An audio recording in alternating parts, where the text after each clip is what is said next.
If you work in special education, you've probably heard the term RTI. This is being used to determine students who have disabilities and how to best educate them. This presentation from Laura will give us more information about response to intervention. What is RTI? Response to intervention is a multi-tiered approach to the early identification and support of students with learning and behavioral needs. It begins with high-quality instruction and universal screening of all children in the general education classroom. Struggling learners are now provided with interventions at increasing levels of intensity to accelerate their rate of learning. These services may be provided by a variety of personnel, including general education teachers, special educators, and specialists. Progress is closely monitored to access both the learning rate and level of performance of individual students. Educational decisions about the intensity and duration of interventions are based on individual student responses to instruction. Tier 1. All students receive high-quality, scientifically based instruction provided by qualified personnel to ensure that their difficulties are not due to inadequate instruction. All students are screened on a periodic basis to establish an academic and behavioral baseline and to identify struggling learners who need additional support. Students not showing adequate progress are moved to Tier 2. Tier 2, targeted interventions. Small groups, usually 2 to 3 students. Students not making adequate progress in the general education classroom are provided with an increasingly intensive instruction matched to the needs on the basis of level of performance and rates of progress. These services and interventions are provided in small group settings in addition to instruction in the general curriculum.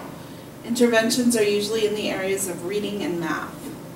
Students who continue to show too little progress at this level of the intervention are then considered for more intensive interventions as part of Tier 3. Tier 3, intensive interventions and comprehensive evaluation.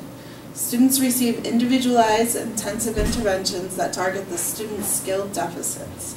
Students who do not achieve the desired level of progress in response to these targeted interventions are then referred for a comprehensive evaluation and considered for eligibility for special education services under the Individuals with Disability Education Improvement Act of 2004.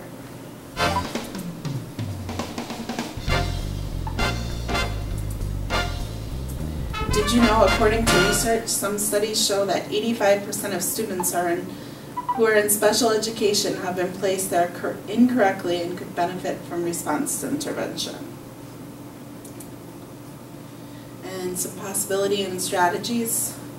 Possible strategies and interventions for Tier 1 include assign seats near the teacher, assign seat near positive peer models, use visual aids or oral presentations, give clear behavioral objectives, use short, frequent quizzes, model and encourage the use of test-taking strategies, train students in note-taking, and promote active communication. Possible strategies and interventions for Tier 2 include visualizations, visual cueing, verbal cueing, student-teacher interventions of student performances and interests, more time, more intervention, increased support, and targeted progress monitoring. Possible strategies and interventions for Tier 3 include individualized instruction and individual assessment based on the student's needs.